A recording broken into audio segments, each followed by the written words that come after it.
নমস্কার, 7 অ্যাভেক নিউজ নেটওয়ার্কে আপনাদের স্বাগত। শেখ শাহজাহানকে গ্রেপ্তারের জন্য ইনভেস্টিগেশন এজেন্সি কাজ করছে। আপনারা ধৈর্য রাখুন।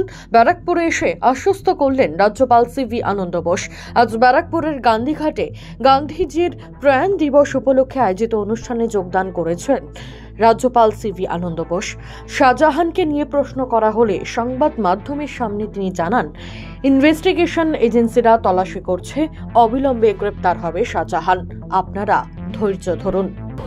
He is taking its course. The raid has been done. The culprit will be taken care of in the appropriate manner. Let us not be hasty. This is not a promise, it's a commitment. The guilty will certainly be brought to book. Please wait patiently. Let the law take its course. Sir, yesterday Narendapur, in a school in Narendapur, teachers are being beaten up, but nobody is still yet arrested. What do you say?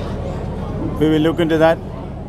Let us give the time for the investigating agency to take action. If they fail in taking action, I will intervene in the appropriate manner. Let us not act in haste and repentant nations. Message for this day is peace and harmony. Sabko Sanmati De Bhagavan. That is a message which Gandhiji gave us. That is a message which will save Bengal. Let us be united in our fight against the two enemies of Bengal, that is violence and corruption. রাজ্যপালের পাশাপাশি এদিন এই অনুষ্ঠানে উপস্থিত ছিলেন সেচ মন্ত্রী পার্থ ভৌমিক। শাহজাহান প্রসঙ্গে প্রশ্ন করা হলে তিনি বলেন, পুলিশ চেষ্টা করছে গ্রেপ্তারের জন্য, আইনের পথে চলবে। আইনের পথে চলবে।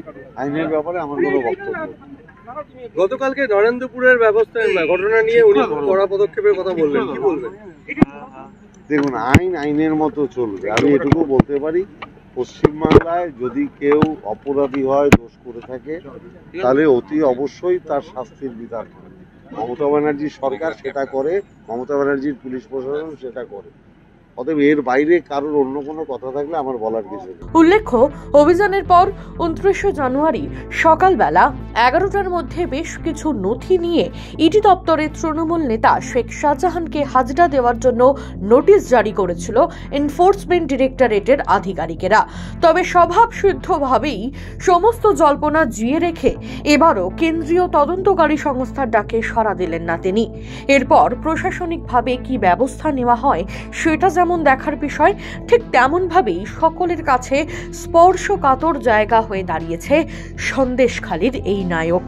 এহেন পরিস্থিতিতে এর সুরাহা না হলে আগামী দিনে নিজে হস্তক্ষেপ করার কথাও জানালেন রাজ্যপাল। এখন দেখার কতদিনে সন্দেশখালীর নায়ককে বাগে আনতে পারে প্রশাসন। সুফল মজুমদার, 7 অ্যাভেক নিউজ, ব্যারাকপুর। সমস্ত খবরের আপডেট পেতে লাইক করে সাবস্ক্রাইব করুন 7 অ্যাভেক নিউজ চ্যানেলটি। সেই সঙ্গে বেল বাটন প্রেস করতে ভুলবেন না। আপনাদের একটা সাবস্ক্রিপশন আমাদের জন্য অত্যন্ত মূল্যবান। জয় হিন্দ।